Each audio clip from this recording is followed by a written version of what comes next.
Remand खत्म हो गई और आज फिर ईडी उनके ऊपर फिर से सुनवाई चाह रही है। उन्हें फिर से शायद रिमांड में वापस उनकी गिरफ्त को बढ़ाने की कोशिश अरविंद केजरीवाल की वो कर रही है ईडी। लेकिन इस बीच आज अरविंद केजरीवाल को हाई कोर्ट से एक बड़ी राहत भी मिली है।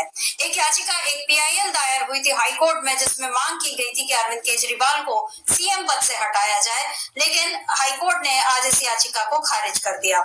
जस्टिस मनमोहन और जस्टिस मनमीत प्रीतम सिंह अरोड़ा की इस बेंच ने ये फैसला लिया है कि अरविंद केजरीवाल को सीएम पद से हटाने की जो याचिका दायर की गई है, सुरजीत सिंह यादव नाम के एक शख्स ने ये याचिका दायर की थी, उसे आज हाई कोर्ट ने खारिज कर दिया है। तो ये अरविंद केजरीवाल के लिए एक बड़ी राहत है। और साथ ही आज 28 मार्च की तारीख भी है। आपको याद होगा कि कल सुनीता केजरीवाल ने यानी अरविंद केजरीवाल की पत्नी ने एक संदेश में कहा था कि अरविंद केजरीवाल आज 28 तारीख को एक बड़ा खुलासा कोर्ट में करने वाले हैं। और इस वक्त जबकि अरविंद केजरीवाल कोर्ट में पेश हो चुके हैं, तो ऐसा लग रहा है कि अब वो कोई बड़ा धमाका कर सकते हैं। कल सुनीता केजरीवाल ने क्या कहा था, इसको आइए एक बार फिर से सुन लेते हैं। नमस्कार। कल शाम में जेल में अरविंद जी से मिलने गई। उन्हें डायबिटीज है, शुगर लेवल ठीक नहीं चल रहे, लेकिन निश्चय दृढ़ है। 2 दिन पहले उन्होंने दिल्ली की जल मंत्री आतिशी जी को संदेश भेजा था कि लोगों के पानी और सीवर की समस्याओं का समाधान किया जाए। बताइए क्या गलत किया? लोगों की समस्याओं का समाधान तो होना ही चाहिए। इस बात पर भी केंद्र सरकार ने आपके सीएम पर केस कर दिया। क्या ये लोग दिल्ली को तबाह करना चाहते हैं? क्या ये लोग चाहते हैं कि लोग अपनी समस्याओं से जूझते रहें? इस बात से अरविंद जी को बेहद पीड़ा हुई है। अरविंद जी ने मुझे एक बात और कही। इस सो कॉल्ड शराब घोटाले की जांच में ईडी ने पिछले 2 साल में 250 से ज्यादा रेड मार ली। वो इस सो कॉल्ड शराब घोटाले का पैसा ढूंढ रहे हैं। अभी तक किसी भी रेड में एक पैसा नहीं मिला। मनीष जी के यहाँ रेड मारी, संजय सिंह जी की यहाँ रेड मारी, सतीन जैन जी की यहाँ रेड मारी, एक भी पैसा नहीं मिला। हमारे यहाँ रेड मारी, मात्र 73,000 रुपए मिले। तो वो इस सो कॉल्ड शराब घोटाले का पैसा है कहां? अरविंद जी ने कहा है कि इसका खुलासा वे 28 मार्च को कोर्ट के सामने करेंगे। सारे देश को सच सच बताएंगे कि इस सो कॉल्ड शराब घोटाले का पैसा है कहां। उसका सबूत भी देंगे। अरविंद जी बहुत सच्चे, देशभक्त, निडर और साहसी व्यक्ति हैं। उनकी लंबी आयु, सेहत और सफलता की कामना करना। उन्होंने कहा है। तो सुनीता केजरीवाल के इस संदेश ने कल से लेकर आज तक तहलका मचाया हुआ है, क्योंकि इसमें नाटकीयता है और साथ ही एक बड़ा धमाका होने का इशारा भी है।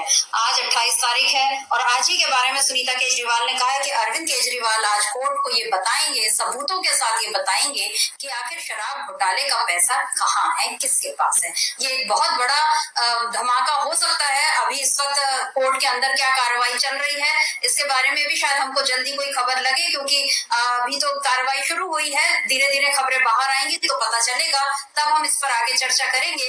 लेकिन इस वक्त ये देखना जरूरी है कि अरविंद केजरीवाल को अगर राउज एवेन्यू कोर्ट में आज क्या फैसला आता है, ईडी इनकी कस्टडी फिर से बढ़ाने की डिमांड करती है या कोई और बड़ा उलटफेर होता है, ये सब बातें आज पता चलेंगी। लेकिन इधर हाई कोर्ट से अरविंद केजरीवाल को एक जो बड़ी राहत मिली है, ये भी एक बड़ी जीत के तौर पर देखा जा रहा है।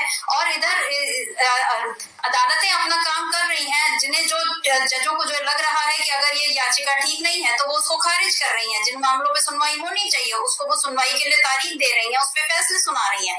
लेकिन इधर जजों के एक समूह को कम से कम 600 जजों ने, यानी जो 600 जज हैं, माफ कीजिएगा जज नहीं वकील, 600 वकीलों ने आज सुप्रीम कोर्ट के मुख्य न्यायाधीश चंद्रचूड़ को एक चिट्ठी लिखकर ये कहा है कि न्यायपालिका पर खतरा है।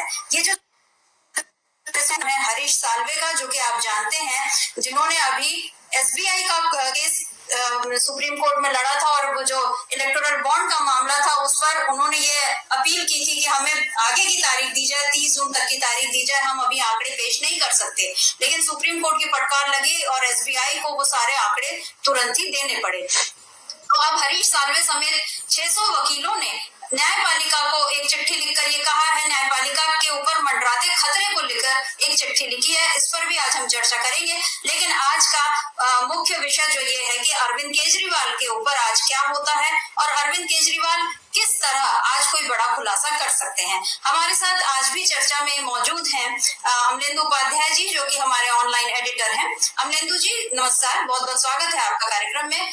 अमलेंदु जी, आज एक तो हाईकोर्ट से अरविंद केजरीवाल को राहत मिली है और दूसरा अब इंतजार है कि अरविंद केजरीवाल इस समय राउज एवेन्यू कोर्ट में वो क्या धमाका करने वाले हैं। अब इसके बाद कैसे चीजें आगे बढ़ेंगी, क्योंकि हमने ये देखा कि अभी मैंने बताया कि हरीश साल्वे समेत 600 वकीलों ने एक चिट्ठी लिखी है सीजेआई चंद्रचूड़ को, जिसमें वो बता रहे हैं कि लोकतंत्र बहुत खतरे में, लोकतंत्र पर, न्यायपालिका पर बहुत खतरा हो रहा है। तो अचानक इन वकीलों को ये खतरे का एहसास किस लिए हो गया और क्या इन्हें न्यायपालिका की शक्ति पर भरोसा नहीं है? ये सवाल भी आपसे होगा आगे, लेकिन पहले अरविंद केजरीवाल के बारे में आपकी राय जानना चाहती हूँ कि आज हाईकोर्ट के इस फैसले को आप किस तरह से देखते हैं और अब आगे क्या होगा? आज हाईकोर्ट का फैसला आया है जो पीआईएल को रिजेक्ट करते हुए जिसमें मांग की गई थी कि अरविंद केजरीवाल को मुख्यमंत्री पद से जो बर्खास्त किया जाए, उसमें हाईकोर्ट ने साफ साफ कहा कि ये काम करना अदालत का काम नहीं है। कोई भी अदालत जो है वो राष्ट्रपति शासन नहीं लगाती है, इसको सरकार को देखना है, सरकार का मसला है, ये हमारा मसला नहीं है। और कोई भी अदालत जो है वो किसी मुख्यमंत्री को बर्खास्त नहीं कर सकती और इसमें कहीं कोई ऑर्डर इस तरीके का नहीं। उन्होंने जो प्रस्तुत हुए थे वकील, उनसे कहा कि आप हमको कोई ऑर्डर दिखाइए, कोई ऐसा संविधान की व्याख्या दिखाइए जिसमें अदालत जो है किसी मुख्यमंत्री को इस तरीके से हटा सके, तो वो पेश नहीं किया गया। ऐसा ही एक मामला सर मित्रा जी आया था जब बालाजी सेंथिल जो डीएमके के मंत्री हैं थे अभी, जिनकी मंत्री होते हुए गिरफ्तारी हुई, ईडी ने गिरफ्तारी की और उनके खिलाफ भी तो मामला सुप्रीम कोर्ट तक पहुंचा, ये मांग करते हुए कि उनको मंत्री पद से हटाया जाए, वो मंत्री पद नहीं छोड़ रहे हैं। सुप्रीम कोर्ट ने भी वो याचिका खारिज कर दी थी और कहा था कि ये जो है मुख्यमंत्री का अधिकार है कि कौन मंत्री है कौन मंत्री नहीं है और इसमें अदालत हस्तक्षेप नहीं कर सकती। यानी हमारा जो संविधान है वो इसके मामले में स्पष्ट है एकदम कि इसके इस आधार पे कि कौन जेल के अंदर है और कौन जेल के बाहर है, इसके आधार पर कोई फैसला नहीं हो सकता। हाँ, अगर कोई अपराधी दोषी साबित हो चुका है, उसको सजा हो चुकी है, तो उसको हटाया जा सकता है, इस तरीके के प्रावधान है। तो ये इसी आधार पर हाईकोर्ट ने भी इस याचिका को खारिज किया। तो ये एक तरीके से बड़ी जीत जो है वो आम आदमी पार्टी की और अरविंद केजरीवाल की समझी जा सकती है, क्योंकि भारतीय जनता पार्टी जिस तरीके से हल्ला मचा रही थी, साहब आप जो है जेल से हम सरकार नहीं चलने देंगे और इस तरीके से जो बातें कर रहे थे कि हमको इस्तीफा देना पड़ेगा और अदालत तक पहुंच गए थे। हाईकोर्ट ने यह भी टिप्पणी की कि इस मामले में हमने आज ही अखबार पढ़ा है, उसमें बताया गया है कि एलजी जो है मतलब जो उपराज्यपाल है वो इस मामले को देख रहे हैं, तो वो राष्ट्रपति के पास जाएगा मसला, तो राष्ट्रपति इसको जाकर के देखेंगे कि उनके स्तर का भी मसला है। उसके बाद फिर जब इसमें कुछ होगा तब अदालत इसको देखेगी। यानी कि ये मसला जिस तरीके से फंसाने की कोशिश की जा रही थी उसमें भारतीय जनता पार्टी एक तरीके से कहा जाए उस बैकफुट पे आई हो, इसमें केजरीवाल की एक बड़ी जीत जो हुई है।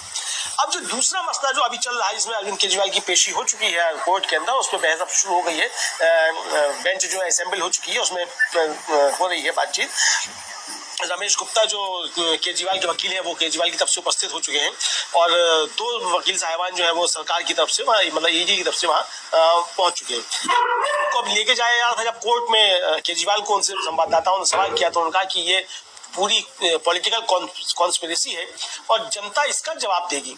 तो अब जो आज था जो कल सुनीता केजरीवाल ने कहा था कि अरविंद केजरीवाल कोई बड़ा खुलासा अदालत के सामने कर सकते हैं, मुझे लगता है कि वो शायद समय आ गया है कि अरविंद केजरीवाल अदालत में कोई बड़ा खुलासा कर सकते हैं। वो क्या खुलासा करते हैं ये अब जाकर के मालूम पड़ेगा कि अरविंद केजरीवाल वहाँ क्या बताते हैं कि इस केस के बारे में किसको संबोधित करते हैं और क्या बताते हैं, क्या चीजें आ रही। कुल मिला के पूरी पॉलिटिकल कॉन्स्पिरेसी है, ये ठीक उसी तरीके की पॉलिटिकल कॉन्स्पिरेसी है मुझे लगता है जिस तरीके का 2G घोटाला था, जिसको कहा गया 2G घोटाला, और फिर बाद में साबित ये हुआ कि सरकार उसको साबित नहीं कर पाई कि 2G कोई घोटाला भी था और फिर वो अदालत से केस वो छूट गया। और अब 5 साल के बाद जब कांग्रेस शिकायत करने पहुंची चुनाव आयोग में भारतीय जनता पार्टी के विज्ञापन पे, ठीक उसके अगले दिन सीबीआई ने जाकर के हाई कोर्ट में अर्जी दे दी कि इस केस को खोला जाए। 5 साल के बाद जाकर के अर्जी दी है और तब तक सीबीआई खामोश बैठे। तो ये भी किसी तरीके का पॉलिटिकल कॉन्स्पिरेसी है और जाहिर सी बात है कि पिछले 10 सालों में इस देश के अंदर पॉलिटिकल कॉन्स्पिरेसीज की एक तरीके से कहा जाए वो बाढ़ आई हुई है और लगातार पॉलिटिकल कॉन्स्पिरेसीज हो रही हैं।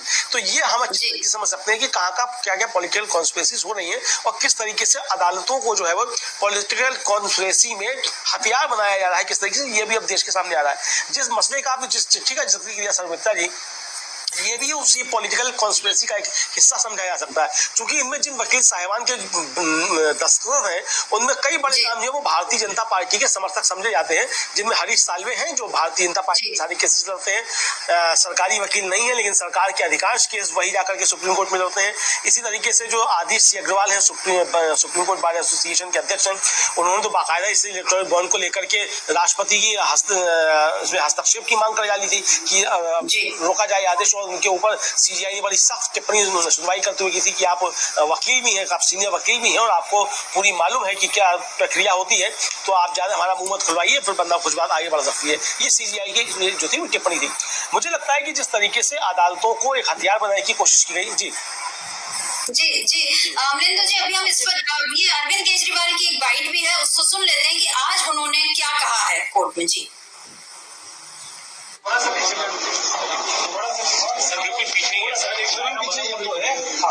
सीएम सर, एलजी सेइंग कि सरकार जो है वो जेल से नहीं चलेगी। What would you like to say on this? LG कह रहे सरकार जेल से नहीं चलेगी। ये पॉलिटिकल षड्यंत्र है, जनता इसका जवाब देगी।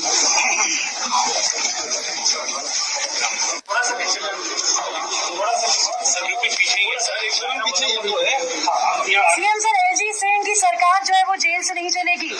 What would you like to say on this? LG कह रहे सरकार जेल से नहीं चलेगी। ये पॉलिटिकल षड्यंत्र है, जनता इसका जवाब देगी। जब उनसे केजरीवाल से ये पूछा गया कि सरकार जेल से नहीं चलेगी, ये एलजी का कहना है, तो अरविंद केजरीवाल को आपने यहाँ सुना उनका जवाब कि ये पॉलिटिकल षड्यंत्र है, यानी एक राजनीतिक साजिश है, षड्यंत्र है और जनता इसका जवाब देगी। अरविंद केजरीवाल ने यहाँ एक बहुत बड़ा संदेश दे दिया है। जनता का जवाब देने का मतलब है कि अब जल्द ही चुनाव होने वाले हैं और जब से अरविंद केजरीवाल की गिरफ्तारी हुई अमरिंदर जी, ये बार बार सवाल उठ रहे हैं इनकी टाइमिंग पर कि बीजेपी ने आखिर चुनाव के कुछ समय पहले ही अरविंद केजरीवाल को गिरफ्तार क्यों किया। इस टाइमिंग की क्या मतलब इसमें क्या राज छुपा हुआ है, क्योंकि ऐसा नहीं है कि अरविंद केजरीवाल को अभी ईडी ने समन भेजा और अभी उन्हें गिरफ्तार कर लिया। ईडी इसके पहले बार बार अरविंद केजरीवाल को समन भेजती आई है और अरविंद केजरीवाल उस समन का जवाब नहीं देते रहे हैं। तो ईडी के पास पहले तमाम मौके थे जब वो अरविंद केजरीवाल को गिरफ्तार कर सकती थी। आज से 2 महीने पहले भी गिरफ्तार कर सकती थी, 3 महीने पहले भी गिरफ्तार कर सकती थी, लेकिन ईडी ने गिरफ्तारी का सही वक्त तभी समझा जबकि कुछ समय बाद चुनाव होने वाले हैं। और ईडी की ओर से बार बार ये कहा जा रहा है कि अरविंद केजरीवाल उसके समन को टाल रहे थे। तो ठीक है, समन टालना अरविंद केजरीवाल के हाथ में है, लेकिन अरविंद केजरीवाल को गिरफ्तार करना तो ईडी के ही हाथ में था। तो ईडी को आखिर किसने रोका हुआ था? क्यों ईडी अब तक इतनी सख्ती नहीं दिखा रही थी? और जबकि अभी 19 अप्रैल से चुनाव का पहला चरण शुरू हो जाएगा, उसके पहले अचानक ईडी को ये आत्मज्ञान कहां से मिला? उसकी अंतरात्मा की आवाज क्या जाग गई कि अब तुम अरविंद केजरीवाल को गिरफ्तार करो? आखिर इसके पीछे क्या वजह है? इसका एक जवाब जो अभी अरविंद केजरीवाल के मुख से ही आपने सुना कि ये एक राजनीतिक षड्यंत्र है, यानी शराब घोटाला जैसा आपने कहा कि 2G घोटाला जैसा ही कोई एक बड़ा षड्यंत्र साबित हो सकता है, जिसमें आगे जाकर पता चले कि मामला कुछ था ही नहीं, लेकिन उसे इतना बड़ा बना दिया गया, इतने हजारों करोड़ का मामला बता दिया गया कि जनता को ये लगे कि बहुत बड़ा भ्रष्टाचार हुआ है। और पीएम मोदी हमेशा से भ्रष्टाचार के आरोप कांग्रेस पर तो लगाते ही रहे हैं, और जब से आम आदमी पार्टी ने इंडिया गठबंधन का साथ लिया है और अब आम आदमी पार्टी जब बीजेपी के लिए उस तरह उपयोगी शायद नहीं रह गई जैसे कि अब तक के चुनाव में वो रहती आई है, जिसे हम बीजेपी की बी टीम भी कहते हैं, तो अब अरविंद केजरीवाल बीजेपी की नजर में बहुत बड़े भ्रष्टाचारी भी हो चुके हैं।